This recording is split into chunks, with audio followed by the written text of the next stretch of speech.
Word of mouth can be really tricky. It can be inconsistent, it can be hard to rely on, and it might seem like it's impossible to create the conditions that create word of mouth. But it's possible.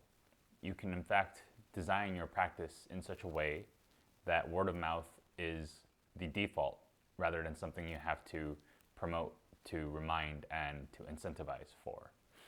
So, what are these conditions for generating word of mouth?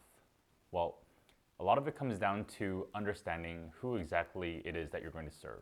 Because today, serving everyone is way too diverse. You can take the pursuit of trying to serve everyone, but then you're dealing with showing up as another practice, another option for people to choose from.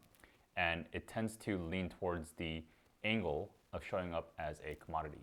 And so you have to deal with price wars, you have to deal with low costs of entry and trying to upsell in the back end, and it can get very messy.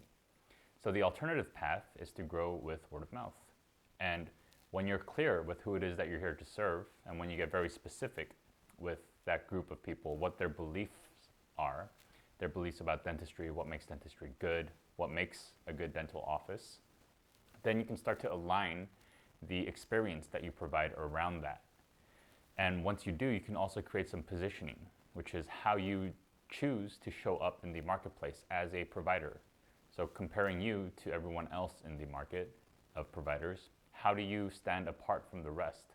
Why should people choose you over other people? And why would they be right to not choose you? Because when you can take this positioning, then you start to show up as someone different, as someone that some group of people are attracted to and some group of people couldn't really care for. But that's okay, because the people who would be attracted to you are way more than the number of people than you actually need to thrive.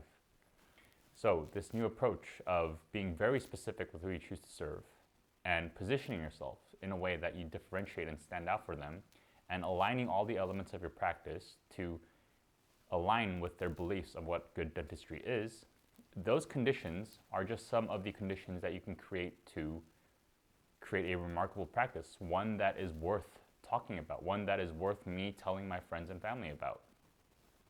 So if you want to explore this idea further, if you want to remove yourself from the cutthroat world of advertising, of commodity marketing, of price wars, and all this other stuff, then I made a course. I made a completely free course. I'll put it in the description below. Check it out. It's going to be free. It has about 18 lessons or so.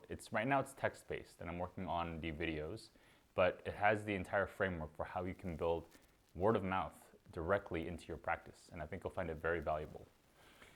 So that's it. Thanks for watching. Have a good one.